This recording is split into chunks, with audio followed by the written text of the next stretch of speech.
kalau Tuhan Yesus, ya, dia akan datang kedua kali besok, ya, atau di dalam peperangan ini, saya akan tetap memberitakan Injil sampai besok juga.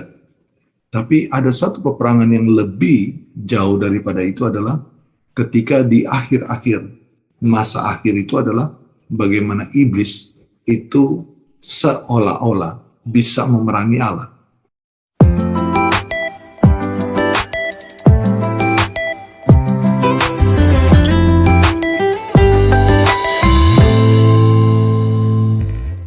Ya, salam saudara.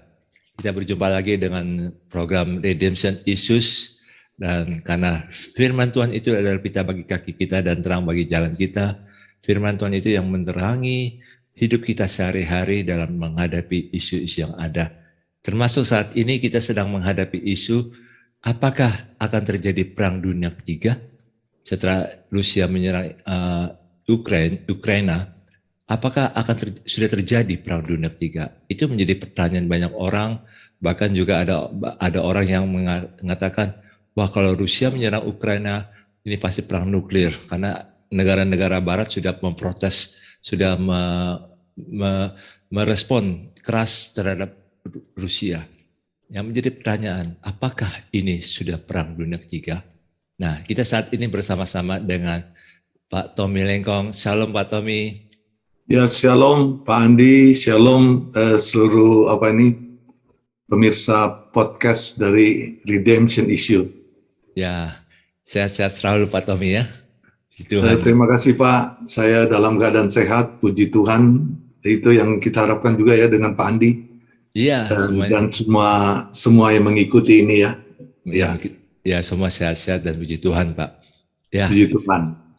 Nah, ini kita mau bahas tentang apakah sudah terjadi perang dunia ketiga ini Pak, setelah Rusia menyerang Ukraina ini Pak. Nah, silakan Bapak mungkin kasih pandangannya Pak.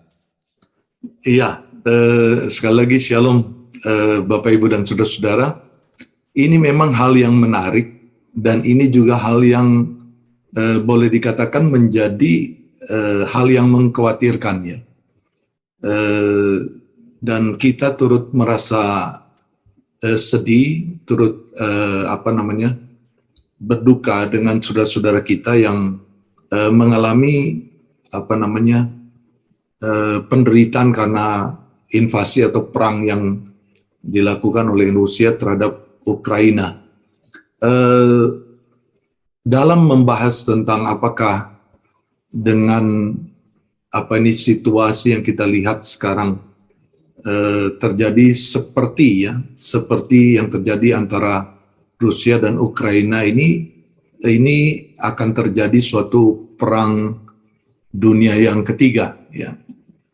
Memang kalau kita pasti sudah mengikuti ya bahwa perang Rusia Ukraina ini sudah sampai dengan hari ini itu berlangsung 21 hari ya. Kalau kita hitung-hitung karena dimulai daripada invasi atau penyerangan dari Rusia itu tanggal 24 Februari yang lalu ya. Jadi ini sudah 21 hari. Dan kalau membaca berita lebih daripada 190.000 tentara Rusia itu memang sudah menginvasi Ukraina ya. Dan salah satu tempat itu semacam semenanjung ya yang ada di bagian selatan dari Ukraina itu yang disebut dengan Crimea itu juga sudah dimasuki dan dikuasai oleh Rusia. Ini menimbulkan satu rasa was-was kita ya. Apakah ini mulai sesuatu yang akan menjadi lebih buruk daripada kondisi hanya perang dua negara seperti ini ya. Kalau saya mengikuti memang ada statement dari mungkin ini yang dikatakan tadi oleh Pak Andi, ini perkataan dari Perdana Menteri Belgia yang namanya El Pais. Dia mengatakan Rusia itu adalah kekuatan nuklir ya. Dan kami sangat menyadari bahwa jika konflik ini berubah menjadi konflik antara NATO dan Rusia, kita akan bergulir ke dalam Perang Dunia Ketiga. Ya, dia mengatakan itu selesai KTT Uni Eropa yang diadakan di Prancis baru-baru ini ya. Jadi boleh dikatakan mereka juga yang di Eropa mengkhawatirkan ini semacam akan bergulir kepada Perang Dunia Ketiga, ya. Tapi kalau mendengar bahwa seperti di Eropa, Uni Eropa itu sudah memutuskan tidak akan berperang dengan Rusia dan juga mengajak NATO jangan memerangi atau jangan juga ikut berperang di sana, ya. Cuma mereka mengadakan semacam terus-menerus diplomasi bagaimana mendekati Rusia untuk menghentikan penyerangan ini. Ya. Nah, tapi mungkin kita tidak membahas ini karena ini masalah politis, masalah suatu peperangan antara negara satu dengan negara yang lain. Tapi kalau kita melihat muncul berbagai pertanyaan, ya, apa sih yang disebut dengan Perang Dunia Ketiga? Ya, memang kita tahu bahwa sampai yang terakhir bahwa kita pernah mengalami Perang Dunia Kedua, itu yang terakhir ya, di mana termasuk kita Indonesia adalah bisa melakukan apa itu namanya memperjuangkan kemerdekaan di tengah-tengah kancah yang seperti itu ya. Kalau kita membicarakan tentang Perang Dunia Ketiga, ada orang yang menafsirkan bahwa Perang Dunia Ketiga ini itu semacam kiamat ya. Jadi menghubungkan karena ada perang nuklir ya, kalau misalnya terjadi demikian, maka habislah dunia, maka itu adalah semacam apa itu hari kiamat ya. Nah, kita kalau mau membicarakan hal ini bagaimana kita melihat nanti dalam perspektif Alkitab. Kalau kita bicara tentang Perang Dunia Ketiga, ini sebenarnya boleh dikatakan ini seperti terjadi suatu peperangan negara-negara, bisa satu apa itu gabungan negara-negara berperang dengan negara lain atau negara-negara yang bergabung juga, dan itu terjadi peperangan secara fisik, perang negara melawan negara. Jadi itu terjadi secara masif ya, seperti itu. Itu Perang Dunia Ketiga. Tapi kalau kita membicarakan Perang Dunia Ketiga ini dikaitkan dengan hari kiamat, ya, ini hal yang berbeda ya. Jadi saya ingin meluruskan dulu. Sampai dengan hari ini yang kita ketahui bahwa yang terjadi di Ukraina itu adalah konflik antara Rusia dan Ukraina. Ini konflik yang antara dua negara saja ya. Jadi hubungan bilateral mereka itu menjadi rusak. Jadi terjadi peperangan dua negara saja. Jadi ini tidak di mana-mana. Artinya ini masih dua negara secara regional ya. Seperti begitu. Itu yang pertama. Yang kedua, kalau dalam suatu perang dunia, itu keterlibatan perang adalah negara berperang dengan negara-negara lain. Mungkin ya, kalau mau kita lihat dalam perkembangan yang sekarang ini, mungkin Ukraina akan dibantu oleh NATO lah, kira-kira seperti itu. Lalu Rusia juga akan berperang dengan dia akan dibantu oleh sekutu-sekutunya.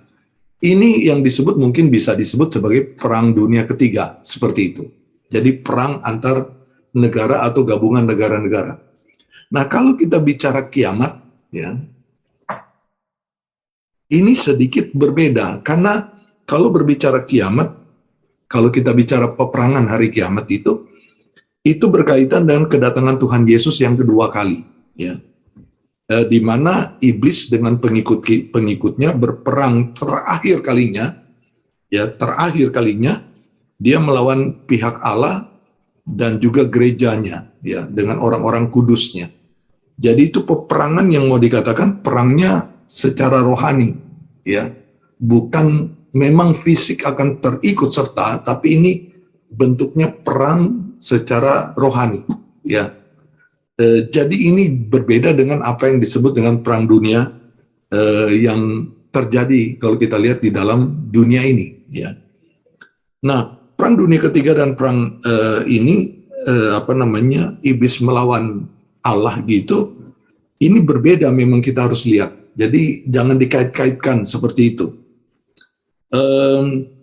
Kalau kita berbicara tentang perang dunia, ya, apalagi sekarang disebut dengan perang dunia ketiga, di dalam Alkitab ini dikategorikan perang bangsa melawan bangsa. Dan itu kalau kita lihat dalam referensi Alkitab, itu di dalam Matius pasal 24 ayat 6 dan ayat yang ke-7. Saya bacakan firman Tuhan ini, Matius pasal yang ke-24 ayat 6 dan ayat yang ke-7.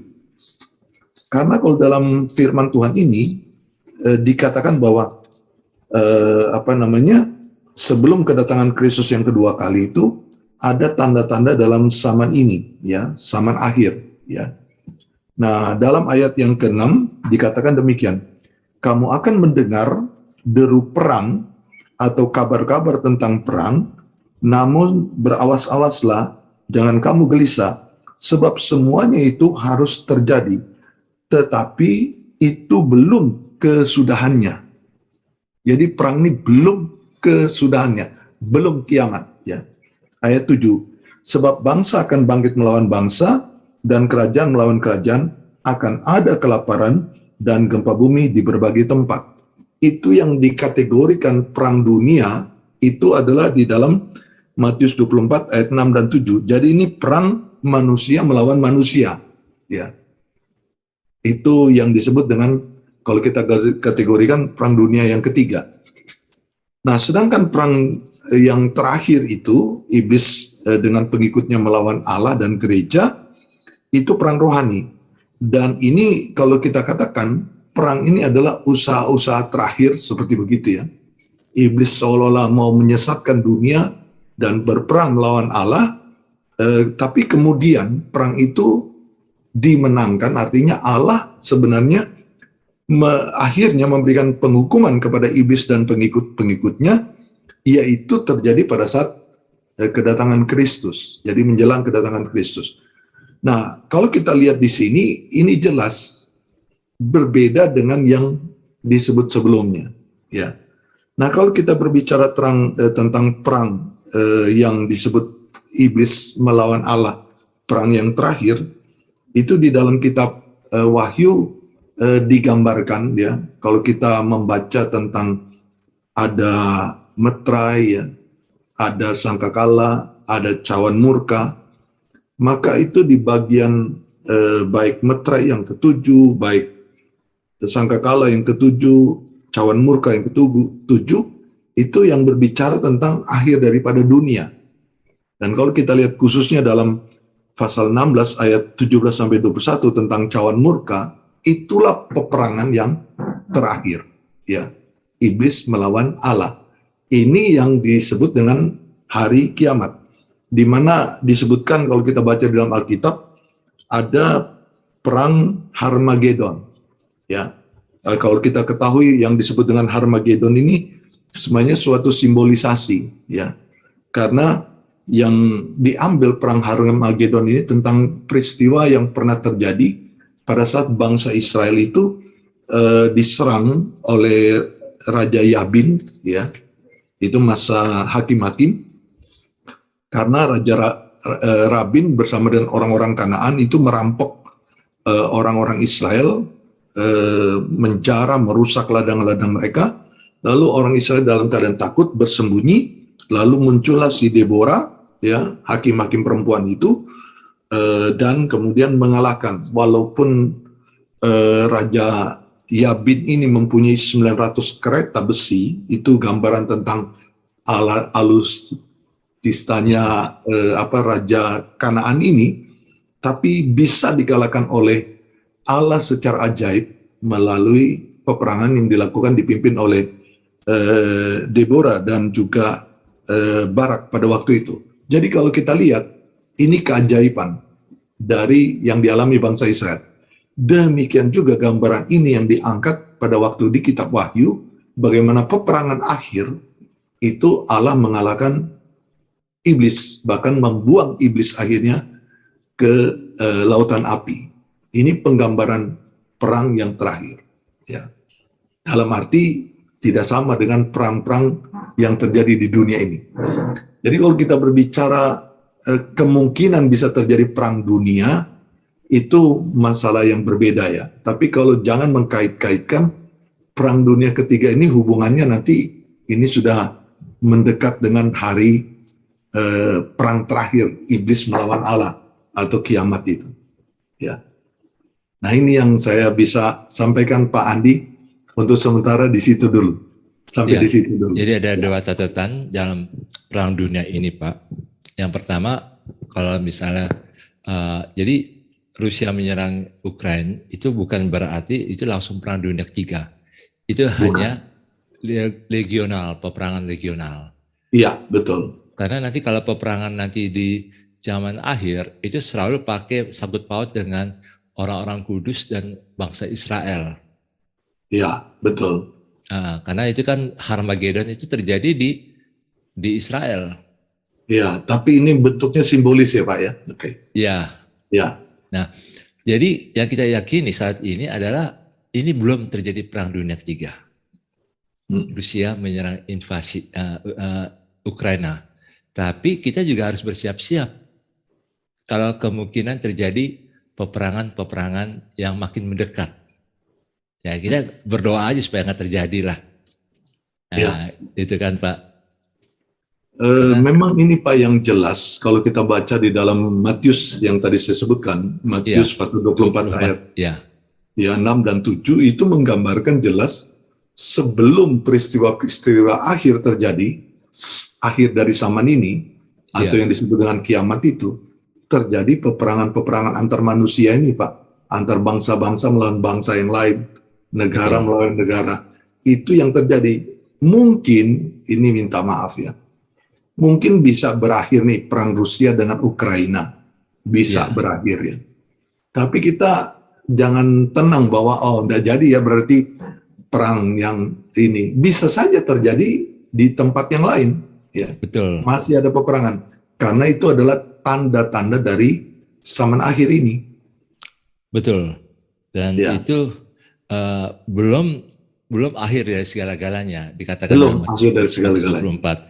Dan kalau kita lihat sini kan kita harus siap dengan menjelang zaman baru, penderitaan barulah permulaan penderitaan menjelang zaman baru.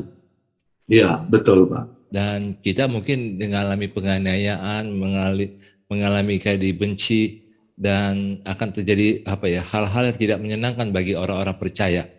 Tapi yang paling penting ayat 14 dari Matius 24 itu Pak, bahwa Injil Kerajaan Allah itu akan diberitakan di seluruh dunia. Iya, betul. Ini makanya kita sebagai murid Yesus, kita harus punya peranan memberitakan Injil. Medianya pakai apa ya silakan. Mungkin mau pakai media sosial. Menurut saya ini yang paling penting Pak, bahwa yang harus menjadi menjadi pengamatan kita ya, yang menjadi harus kita fokus itu justru yang tadi Bapak sebutkan dalam ayat 14. Injil kerajaan ini akan diberitakan di seluruh dunia. Itu kan berkaitan dengan kita Pak, orang Kristen. Betul. Jadi maaf, bukan kita mengurangi penderitaan akibat dari peperangan dan menganggap sepele peperangan itu, bukan. Betul. Tapi walaupun terjadi perang, walaupun juga mungkin tidak terjadi perang, yang menjadi fokus kita itu adalah kita memberitakan Injil. Ya, karena Injil itu memberikan kepada kita, jadi Injil itu memberitakan tentang karya Tuhan Yesus 2000 tahun yang lalu dan berlaku sampai saat ini, dua hal kebutuhan manusia yang dicukupkan, yang dipenuhi oleh penderitaan dan kematian Tuhan Yesus, Pak. Betul. Yaitu pengampunan dosa, dan kita bisa bergaul dengan Tuhan, kita bisa dekat dengan pencipta kita. Betul, betul. Dan itu yang namanya hidup kekal. Iya, betul Bang. Selama kita di dunia kita mengalami hidup kekal. Karena itu yang dibutuhkan manusia saat ini. Dosanya diampuni dan bisa dekat dengan Tuhan selama kita di bumi. Betul. Walaupun ada penganiayaan, walaupun ada perang, ada penderitaan, tapi kalau kita dekat dengan pencipta kita yang menjadi penyelamat kita, yang mau mati untuk kita, wah itu betapa indahnya. Jadi peperangan boleh terjadi, tapi bukan itu yang jadi fokus kita. Ya, betul. Fokus Betul. kita adalah bagaimana manusia Injil tetap butuh kerajaan. tentang Injil. Injil kerajaan Ya. Allah. Injil tentang Betul. Yesus yang mati di kayu salib dan bangkit pada hari ketiga, yang menyiapkan pengampunan dosa dan hubungan dengan Tuhan, intim dengan Tuhan. Betul. Dan inilah Pak ya, kalau kita lihat, memang saya juga ikut bersama dengan seluruh gereja-gereja, ikut mendoakan lah ya, saudara-saudara kita yang mengalami akibat dari peperangan mereka yang di Ukraina ya, karena yang menderita itu banyak di Ukraina ya, yang diserang. Dan terakhir atau kemarin tuh di Kiev itu masih ada berapa blok yang mengalami perumahan apa itu, gedung-gedung itu yang diserang oleh apartemen yang diserang oleh serangan Rusia ini ya. Nah, maksud saya memang kita prihatin dengan saudara-saudara kita, tapi kita harus sadar ini juga bukan sesuatu yang semacam kita ini karena peperangan kita terkonsentrasi, wah ini gimana ini perang, nanti sudah mau datang nggak? Saya berpikir gini Pak, kalau Tuhan Yesus ya, dia akan datang kedua kali besok ya, atau di dalam peperangan ini, saya akan tetap memberitakan Injil sampai besok juga. Ya, betul Pak, setuju Pak. Begitu Pak ya. Betul. Jadi perangnya tetap kita minta supaya jangan perang, stop perang. Ya. Karena itu menimbulkan penderitaan manusia, menimbulkan kesedihan manusia. Kita juga ikut bersama-sama bersimpati, berempati dengan mereka yang dalam penderitaan ini. Tapi jangan lupa, ini semua akan terjadi, masih akan terjadi. Mungkin sekarang di Ukraina, besok bisa di mana, banyak masih ada akan manusia yang akan terbunuh, akan menderita. Tapi itulah konsekuensi atau kehidupan kita sebagai manusia berdosa. Maunya perang terus ya Pak ya. Betul, betul. Nah itu, kasih kebanyakan orang semakin habis Pak. Habis, betul Pak. Nah itu. Ya, nah makanya kan kita ambil kesempatan ini untuk beritakan Injil, karena ini menjadi kebutuhan semua orang. Betul, betul. Semua orang, semua agama Pak, semua kelompok.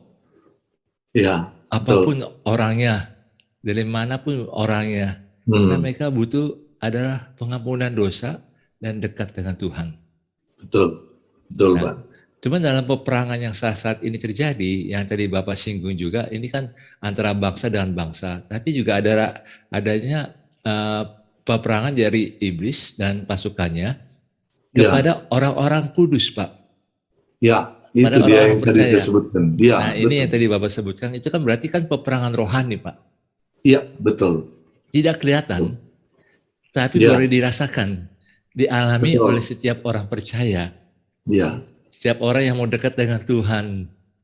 Iya. Setiap orang yang merasa saat ini gagal dan selalu diintimidasi oleh iblis di dalam pikiran-pikirannya, kamu nggak bisa, doa kamu nggak dijawab. Iya, betul. Nah itu kan peperangan rohani yang dimana setiap orang percaya juga mengalaminya gitu lah Pak. Iya, dan saya bersyukur Pak kalau kita membahas hari ini tentang hal ini, karena kita harus sadar sebagai orang percaya kita terus mengalami peperangan rohani sebenarnya. Iya. Jadi kita mengalami peperangan rohani, memang itu wujudnya seperti tidak terasa secara fisik ya. Tapi itu secara rohani kita rasa Pak, karena contohnya ketika orang sekarang begitu bebas ya, kehidupan yang hidup di dalam dosa itu dianggap biasa-biasa saja. Iya. Semakin banyak orang tersesat dengan pandangan-pandangan seperti ini, akhirnya kan itu dihanyutkan mereka disesatkan dengan pola pikir seperti ini. berpikir begini, ya kalau berdosa kan itu dosa saya sendiri, itu dosa saya dengan Tuhan. Betul. Ya, kenapa kamu ngurusin saya? Saya kok Betul. yang buat dosa. Loh, kok begitu ringannya untuk mengatakan itu dosa saya gitu, tanpa ada suatu penyesalan bahwa dosa itu mempunyai akibat yang buruk gitu loh, akibat yang panjang dalam kehidupannya, bahkan bisa sampai kekal kalau dia tidak mengalami pengampunan, dan pengampunan itu diberikan di dalam Yesus. Itu yang tadi Bapak katakan. Betul, Dan Pak. ini peperangan yang menurut saya manusia itu sedang pikirannya itu dikacaukan oleh iblis. Itulah cara iblis menjerat dalam peperangan-peperangan sekarang yang sedang mengarah sampai kepada peperangan terakhir tadi. Dan iblis membawa umat manusia ini untuk bisa memerangi Tuhan. Betul, ya. Ujungnya ke sana, Pak. Walaupun dia tahu memerangi Tuhan itu tidak mungkin ya Pak ya. Iya. Hal yang mustahil Pak. Tapi kan iblis menggiring umat manusia ini untuk melawan hukum-hukum Tuhan. Mengikuti untuk melawan Tuhan, benar. Dan itulah yang membuat manusia akhirnya tersesat dan kemudian binasa seandainya dia tidak mendapatkan jalan keselamatan, yaitu di dalam Tuhan Yesus. Betul Pak? Nah itu yang jadi tantangan. Misalnya tahun 50-an, 60-an, 70-an, mungkin orang berpikir, seks sebelum menikah nggak apa-apa. Itu udah wajar, udah biasa, dan saat ini sudah kayak sudah wajar. Terus saat ini yang lebih digencarkan lagi adalah perceraian, Pak. Betul. Cerai nggak apa-apa, nanti kan yang penting kan bisa mulai lagi yang baru. Seolah-olah lembaga pernikahan yang didirikan oleh Tuhan itu lembaga yang rapuh. Betul. Termasuk identitas gender, Pak. Ya, Laki-laki jadi perempuan, perempuan jadi laki-laki. Iya Pak. Dan ya, ini yang menurut saya Pak, inilah yang sebenarnya menjadi racun ya dalam pikiran manusia sekarang. Betul. Ya, meracuni ya. Orang punya kesaksian hidup seperti itu ya maaf, memang sekarang kan itu legal-legal saja gitu loh Pak. Ya. Karena orang kan sekarang bertumpu, kalau legal berarti kan tidak masalah, itu tidak menyalahi hukum, itu bukan melanggar hukum. Iya, ini masalah urusan-urusan begitu, ya memang, apalagi kalau kita bicara seperti Bapak katakan tentang masalah isu gender ya Pak, adanya LGBT dan lain-lain seperti begitu. Itu memang masalahnya orang secara pribadi ya, private itu Pak. Jadi kalau sudah masalah private seolah-olah hukum tidak perlu menyentuh itu kan, begitu.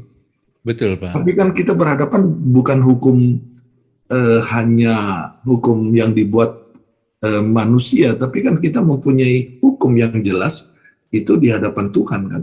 Hukum itu adalah oleh Tuhan gitu loh. Nah ini yang semakin digerus ya, digerus pemahaman ini, itu melanggar firman Tuhan ya nggak apa-apa gitu. Betul, dan iblis memang membawa umat manusia ini untuk melawan hukum Tuhan. Betul. Jadi diputar balik, sehingga iblis senang kalau kita ini ngalami kayak Sodom dan Gomora Pak. Iya, betul. Padahal itu bagi Tuhan itu satu kesedihan yang luar biasa. Makanya ini peperangan yang nggak kelihatan. Makanya kita juga harus siap. Orang tua memperhatikan anak, bagaimana kehidupan rohani anak.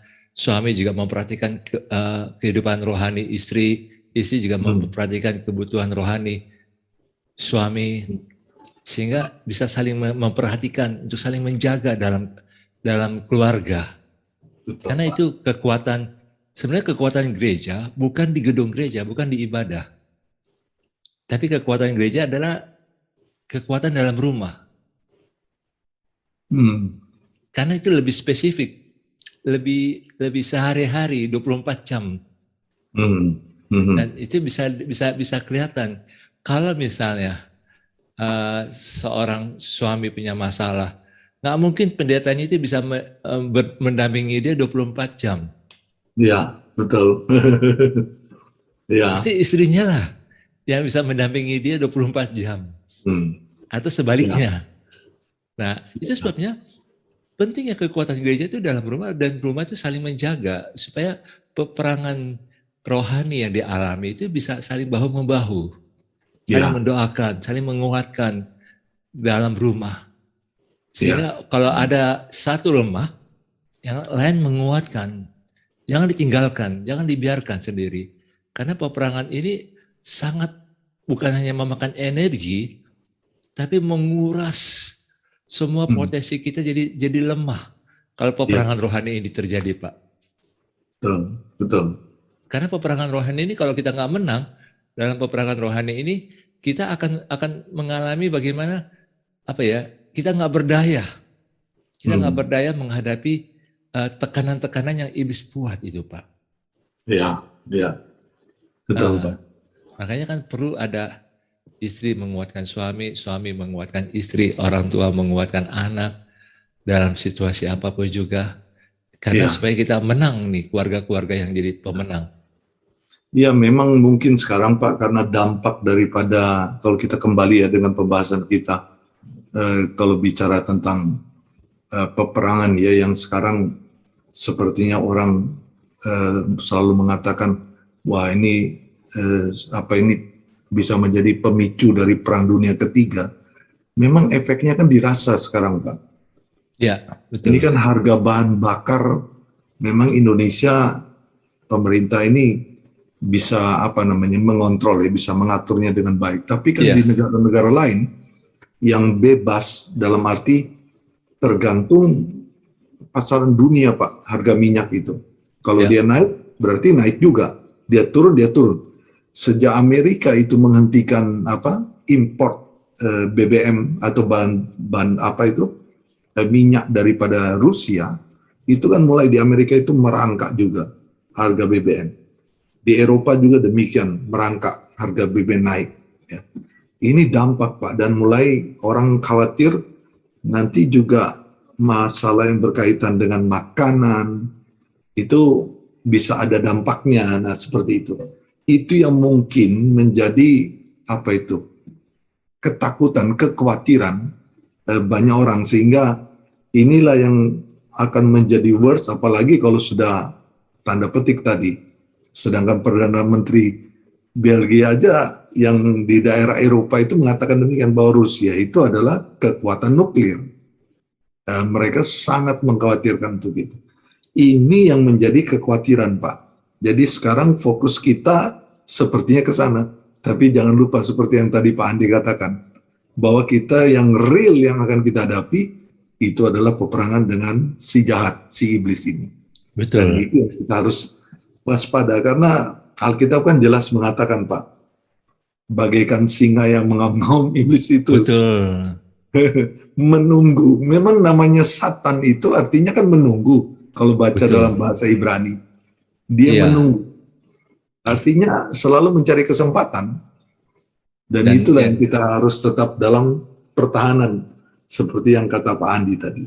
Nah, yang tadi Bapak singgung terakhir itu soal kenaikan harga-harga, semua naik, dan harga pokok pokok ini kita semuanya naik setelah bulan Maret ini, kenaikannya tajam sekali.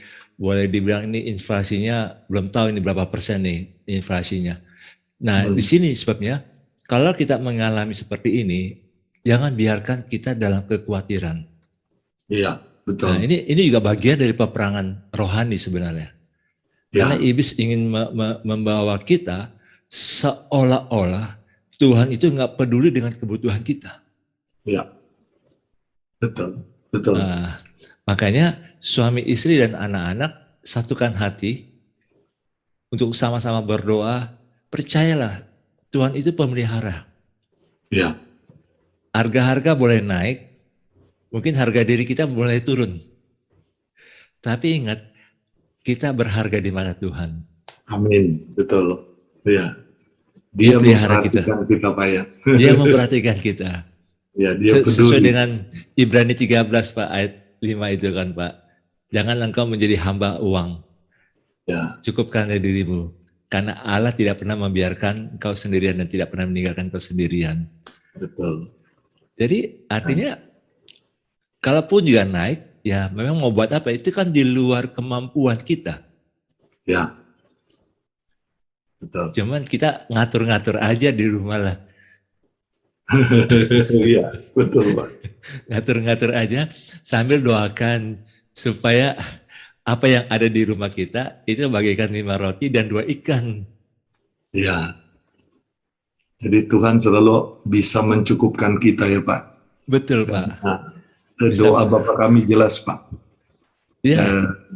Dan Berikanlah berikanlah kami pada hari ini makanan kami yang secukupnya. Secukupnya loh Pak. Betul Pak. Kalau lebih kasih orang lain Pak ya. Iya. Kalau ada kelebihan kasih orang lain gitu Pak ya. Secukupnya gitu lah. Jangan lebih-lebih gitu lah ya. Betul Pak. Tapi cukupnya kita sama cukupnya orang crazy rich beda ya Pak ya. Iya, tentu Pak. Oh, crazy rich ya. Nah, itu hal yang berbeda Pak. Iya. Yang penting kalau kan itu sudah dengan nafsu mungkin Pak. Ya. Iya, betul. Nah, makanya kita belajar cukupkanlah dengan apa yang ada. Iya. Jangan kita lihat orang ini kok kelebihan, kok saya kekurangan. Enggak. Itu kasih karunia Tuhan cukuplah untuk kita lah.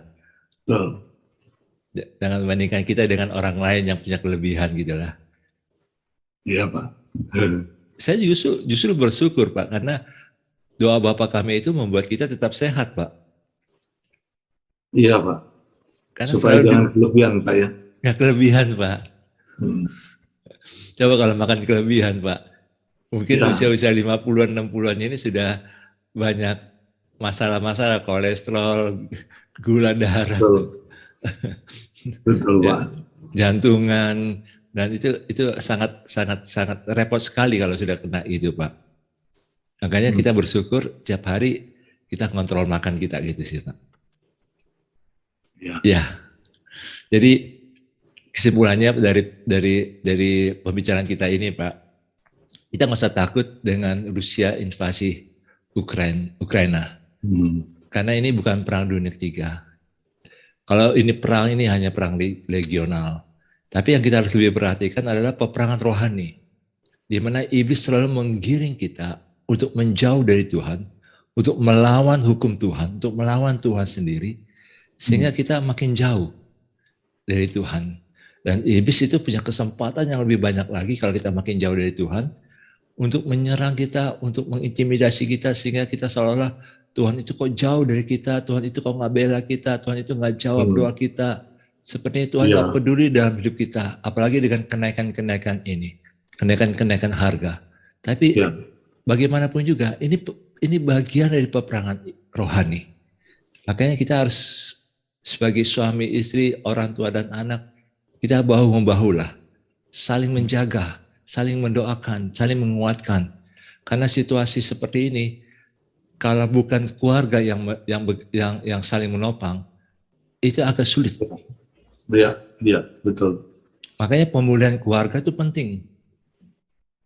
Jangan ego yang dipertahankan. Mari